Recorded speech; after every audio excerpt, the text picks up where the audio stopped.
thinking that Gloucestershire is just Fred West and cider-fueled teenage trysts under haywains, but there's much more to it than that. Amongst the rolling hills and alcoholic treatment centres lies the Forest of Dean, one of the most picturesque parts of the United Kingdom, and huddled under the ancient oaks and yews we have the sleepy little market town of Newent, home to the yearly conglomeration of board gamers from around the world known as Gathering of Chums. Held in the King's Arms pub, you can, for a couple of days, shelter yourself from the penicillin shortages and the desire to throttle government ministers by submerging yourself in games, conversation, ale and coronary-inducing British fare. If it doesn't feel too noncy, let me take you by the hand as we explore the good, the bad and the questionable of this quaint and unapologetically British event.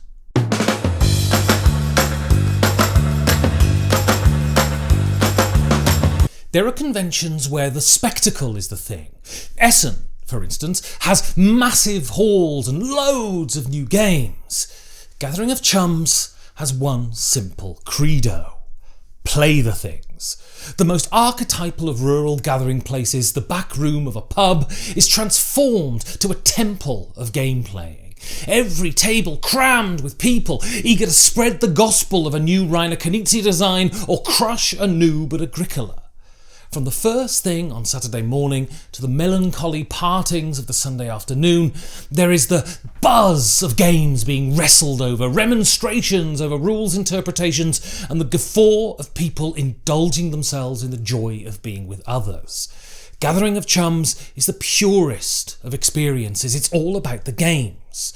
On top of that, you can avail yourself of the Museum of Board Games just around the corner and dive into the history of this peculiar pastime that we've all cleaved ourselves to. Marvellous.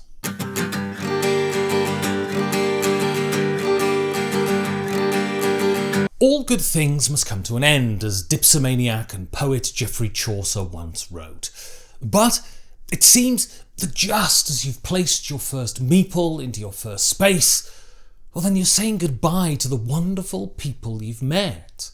Saturday and some of Sunday is just too short to spend in the company of such wonderful folks. The convention is held over the weekend of the organiser's birthday, and it bubbles with that spirit of jollity and celebration. A lot of this hobby is peopled with those who find sustained interaction with others tiring, but the casual atmosphere and simple welcome that you'll get at Chums makes meeting new people and forging new bonds effortless. Also, there is that wonderful feeling of a holiday, as some of the people you laugh and drink with you only know from here, so there's a reawakening of old friendships. Then, like a wisp of cherry vape in the wind, the back room is empty and Chums is over for another year.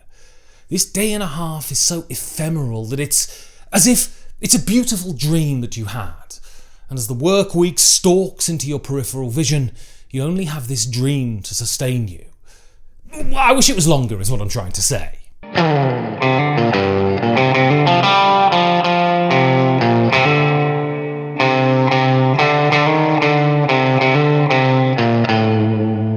Look at this fool. I'm with Twitter in saying that British board game legend Tony Boydell is simply objectionable.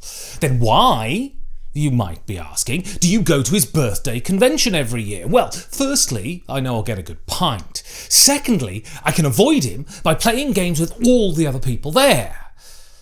Unfortunately, though, Tony Boydell is one of the most warm-hearted and welcoming people I know, and his convention reflects that. It is a collection of his friends, accreted throughout the years, and if you can judge the character of someone through the company they keep, well then Tony must be a hell of a bloke. If I could stand at the threshold of a room, see that room packed with my friends, all indulging in the thing I most loved, and know that it was down to me that this thing was happening, then my chest would be bursting with pride. This is Gathering of Chums. This is why in its 6th iteration it's as perfect as its first, because it reflects the person who makes it happen. That insufferable bellend, Tony Boydell.